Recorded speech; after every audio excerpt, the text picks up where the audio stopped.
আচ্ছা, এক্ষেত্রে কেন্দ্রের ভূমিকা অনেকটা এবং নীতি আয়োগের ভূমিকাও অনেকটা হবে।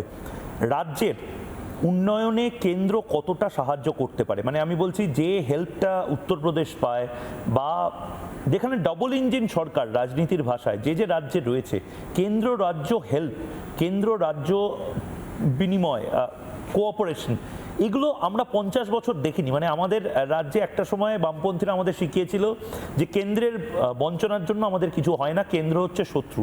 আর মমতা বন্দ্যোপাধ্যায় কেন্দ্রের এজেন্সি থেকে শুরু করে সমস্ত কিছু শত্রু বানিয়ে দিলেন। আমরা এক্সেপশনালিজমটাকে জাপটে ধরতে গিয়ে কোথাও যেন দেখলাম যে গুরগাঁওয়ের মতন একটা সময় একেবারে প্রান্তিক অঞ্চলও আজকের সাইবার সিটি হয়ে গেছে। নয়ডার মতন, ফরিদাবাদের মতন অঞ্চলও কলকাতাকে টেক্কা শুধু নয়, তার থেকে 10 গুণ বেশি ডেভেলপ হয়ে গেছে। এটা যদি একটু বাংলার মানুষকে বলেন, কারণ বাংলার মানুষ এখন ভোটের এই বাজারে হয়তো তাদেরও মনে হচ্ছে যে না, এই ডেভেলপমেন্ট মডেলটা কি আসলে খায় না মাথায় দেয়। খুব ভালো প্রশ্ন করেছো। ধরো কোনো যুক্তরাষ্ট্রীয় কাঠামোতে, এমনকি মার্কিন যুক্তরাষ্ট্র, তোমার ক্যালিফোর্নিয়ায় যদি ডেমোক্রেটিক গভর্নমেন্ট থাকে আর ওয়াশিংটনে যদি রিপাবলিকান গভর্নমেন্ট থাকে, একটু টানা হ্যাঁচড়া তো হবেই।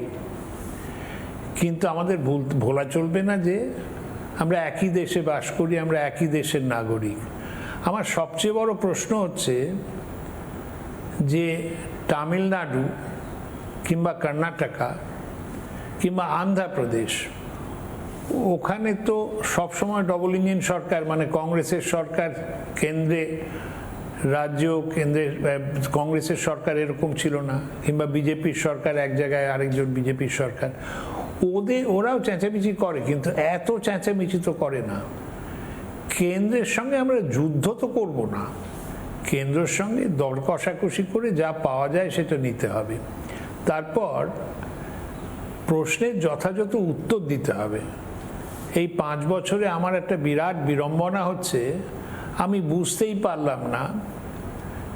টিএমসি বলছে যে কেন্দ্র বঞ্চনা করেছে, কেন্দ্র বলছে হিসেব দেয়নি কিংবা দুর্নীতি হয়েছে। এর একটা শ্বেতপত্র প্রকাশ করলেই হতো, তাইলেই বোঝা যেত সিএজি রিপোর্টে কি হয়েছে, পাবলিক অ্যাকাউন্টস কমিটি কি বলেছে। খালি ওই গালাগাল দেওয়া একে অপরকে, আমার মনে হয় না যুক্তরাষ্ট্রীয় কাঠামোতে এইটা উন্নয়নের পন্থা। এটা উন্নয়নের পন্থা নয়। দর কষাকষি হোক, কিন্তু এমন একটা ব্রেকডাউন হলে চলবে না। সম্পর্ক ব্রেকডাউন হলে তো খুব মুশকিল। নানা ধরনের কন্টেন্ট দেখার জন্য লাইক করুন, শেয়ার করুন আমাদের ফেসবুক পেজ, সাবস্ক্রাইব করুন আমাদের ইউটিউব চ্যানেল। পাশাপাশি অন্যান্য ব্রেকিং নিউজের জন্য অবশ্যই চোখ রাখুন রিপাবলিক বাংলায়।